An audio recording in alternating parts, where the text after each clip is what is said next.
guys, and welcome back to Black Tea. It's your girl Ebony, and you guys already know that I am here with another video. So I wanted to talk about this interview that Erica Banks did with Hot New Hip Hop, where it seemed like she actually threw shade at Megan Thee Stallion. Talk about a mess. Now this is what led to the internet talking about a beef between Erica Banks and Megan Thee Stallion. The interviewer says this: last year there was some drama with Megan Thee Stallion. I wanted to ask you if you've reached out or if she has reached out to you at all in the last year to squash things. Erica Banks said no. Are you open to that, says the interviewer, and Erica Banks said no. So this actually caused a lot of people to give Erica Banks the side eye, saying like, what do you mean you're not interested or open to you and Megan Thee Stallion having a conversation? Now you guys know, to give you some backstory, when Erica Banks first came out, Megan Thee Stallion was going through a very public feud between 1501 and Carl Crawford when Erica Banks kind of just came to the scene. And to be quite honest, I actually regret one of my first interviews that I did about Erica Banks, because I literally called her Megan the Pony. And I feel bad because after I listened to Erica Banks, I realized that she was a star and she was actually very, very good at rap. Now to put that all together, there's been just so much drama between these two, primarily because of Megan's failed relationship with 1501. But to be quite honest, Erica Banks has showed a lot of love to Megan Thee Stallion, which I'm going to show at the end of this video. But Erica Banks did get wind of what Hot New Hip Hop tried to do, and she actually jumped into the comments of two popular blogs, The Shade Room and The Neighborhood Talk 2, to kind of set the record straight. This is what Erica Banks had to say. I knew this was bait during the interview, hence me saying no to both questions. There is no beef, and me speaking about anything in regards to those questions was no. To refrain from my words being misconstrued like interviewers do. They can't misconstrue a one-word response. Be blessed, y'all. She then says this: messy. The first part is two questions in one. There's no beef, so there's nothing to squash or talk about, which is why when I asked if I'm open to talk about it, I said no. Bloggers, interviewers need to grow up, seriously. Now this is very interesting because Erica Banks is alluding to the fact that the actual question was, are you open to talking about Megan Thee Stallion? And she said no. Whereas the way the question was actually framed, are you open to it? People, anybody who's reasonable would think that it meant that she's not open to even talking to Megan. So I can see how Erica Banks is very upset about how that turned out. Now, Megan Thee Stallion and Erica Banks have been two pioneers, I would say, in the last couple months, especially when it comes to that Houston and Texas sound. With that being said, Erica Banks has shown a lot of love to Megan Thee Stallion over the years. I actually found a couple tweets of things that Erica Banks said about Megan Thee Stallion, starting with this: Megan's mom passing is making me so sad because I know what it's like to have such a supportive mom. Me and Megan the ish, period. I'm not here for y'all trying to play Megan. Megan's BET performance was so fire. So as you guys see, all the way up to 2020, even though people are trying to pit both Erica Banks and Megan Thee Stallion against each other, Erica Banks has always been real and very supportive of Megan. Also kind of showing some type of empathy for Megan and the loss of her mom. You guys know that Erica Banks has said how influential her mother is with her career and choosing a deal. So I think this is just very unfortunate. I also think that there could be some relevance to the interview.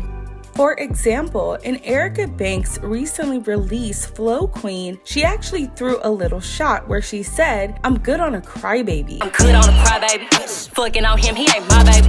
Drink on. And a lot of people thought that she was alluding to the fact of Megan, because Megan does have a popular song called Crybaby. So I could see how people feel that this would be a beef, but Erica Banks did come forward to set the record straight, and I guess we'll see what happens next. But all in all, these are two different artists. I really like Erica Banks. I also like Megan Thee Stallion. Although her recent release movie was a little boring for me, I do think that both these ladies have their own lane to shine in. Now before we wrap up this video, I do want to talk about Vanessa Bryant deciding not to go forward with Nike selling Kobe shoes. Now in my opinion, this is a great move by Vanessa Bryant, and it's actually going to open up Kobe Bryant's fans to get more access to his shoes. Now for those who don't know the backstory, Nike has a very evil tactic, in my opinion, when it comes to marketing, but it's also quite brilliant. You guys know that Nike has been in partnership with Kobe for a while, but what Nike would do is that they would keep the supply of Kobe's shoes low, and then they would create some type of illusion of value if you're able to buy it. On top of that, Nike putting the word limited is why I think that Vanessa Bryant decided to not go forward with Nike. She wants everyone to be able to buy Kobe's shoes. You guys remember that Kobe Bryant did do an interview before he actually passed away where he was alluding to the fact that he was going to be ending the Nike deal because he wanted to open his own shoe shop. For those of you who don't know, back in 2019, Shervin Pishever, who is an entrepreneur and the co-founder of Virgin Hyperloop, actually took to Twitter to explain this entire situation. He said this: "I met with Kobe Bryant in late December 2019. Kobe wasn't happy with Nike and was going to leave them in 2020. Kobe was going to start Mamba, a shoe company owned by the players. He passed away weeks later. What he was about to do in business was going to eclipse his sports career." He also said this: "These were the designs my team did show him that day for an independent Mamba shoe company. Here's calendar details. There were witnesses to the meeting and Kobe plants like Gina Ford, who manages Usain Bolt." So I think that Vanessa Bryant is basically just keeping the wishes of her late husband Kobe Bryant. I also just want to point out the fact that I'm extremely proud of Vanessa Bryant and the way that she has been moving since the loss of her husband. Not only has she been keeping his wishes, but she's tried to keep the drama down a minimum, and she has fought for his name and his legacy. And you know what? For that same reason, I will forever support Vanessa Bryant. I think this was a great move so that more people can have access to Kobe shoes, and Twitter also feels the same. Wasn't Nike like any of us had a chance of getting any kind of Kobe release anyway? Nike runs a shady business. Wasn't there a rumor that he originally planning on ending his deal with Nike before he passed? I think it's because he wanted to have his own company and brand. Can't remember the details though. Now Nick DePaula, who is very involved in NBA players shoe selling, and Nike also took statements. Nick said this: "At 6:36 a.m. today, I received a text. Vanessa Bryant did not renew her contract. Kobe and Nike are done. I've been working since to confirm what this means ahead of the Nike Kobe Bryant partnership. As of right now, there is no ongoing contract for future Kobe releases." Nike said this: "Kobe Bryant was an important part of Nike's deep connection to consumers. He pushed us and made everyone around him better. Through our contract relationship has ended, he remains a deeply loved member of the Nike family." So there you guys have it, but I want to hear from you down below. How do you feel about Vanessa Bryant ending the contract with Nike and pursuing what Kobe Bryant wanted before his passing? Also, do you think that Erica Banks has any type of beef with Megan Thee Stallion? Or do you think that the media is trying to play into that beef? Also, do you think she was taking shots at Megan in her freestyle? I look forward to reading your comments. Don't forget to subscribe, ping that bell notification so you never miss when I upload, and give this video a huge thumbs up so I can be exposed to more great subscribers like you. I love you guys to the moon and back, and we will chop it up down below. And don't forget, stream Super Bass. Bye babes.